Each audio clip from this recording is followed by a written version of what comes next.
Hi, Simon from the Cure Parkinson's Trust here, and this week I want to tell you about two interesting efforts focused on Parkinson's. Firstly, this is Barry Chandler. Diagnosed with young onset Parkinson's 5 years ago, he is keen to use his skill sets to speed up the clinical trials process. With the help of his friend James Enoch, they are conducting a series of monthly meetups via their Study of Enterprise Agility Meetup, or SEAM group, in which they outline a problem and ask the audience to work in groups to propose solutions. This was the second SEAM meeting that the Cure Parkinson's Trust has been involved with. They have broken down the clinical trials process into functional parts, and they're trying to devise ways of speeding up each component. So I've just left the SEAM meeting this evening, and I'm struck by the same idea that struck me last time, which was that there's a group of people who attended tonight. They have no association with Parkinson's whatsoever, but they were prepared to give up their Wednesday night to come along and propose some ideas on how to solve a problem that doesn't even affect them or their family.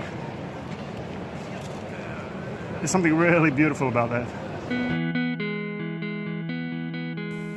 Some really interesting ideas were being proposed by the groups, and in the next meeting they will focus on building prototypes for some of these ideas, which could potentially be tested and put into use. So it's 9 o'clock in the evening, and I'm about to board a 4-hour train ride to Newcastle in the north. But it's for a special event tomorrow, and I think it's going to be worth it.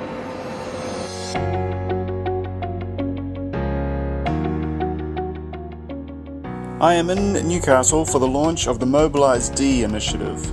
This is a €50 million project involving 34 international research partners based at leading universities and some of the world's largest pharmaceutical and tech companies. The project is being led by Professor Lynn Rochester at Newcastle University, working closely with the pharma company Novartis. The goal of Mobilise-D will be to build an all-encompassing clinically valid digital mobility assessment system, capable of use across all conditions where mobility loss is relevant, not just Parkinson's. And this will hopefully bring with it a more personalised approach for healthcare. The Cure Parkinson's Trust was asked to speak at the launch and discuss issues specific to the assessment of mobility in Parkinson's. I suggested that current methods of assessment for Parkinson's mobility were too infrequent, only once or twice a year. They were also too artificial, with no relevance to the daily lived experience of the patient. They're too subjective for both doctors and patients, and they had no meaning. A motor score of 30 tells you little about the patient in terms of rigidity or tremor.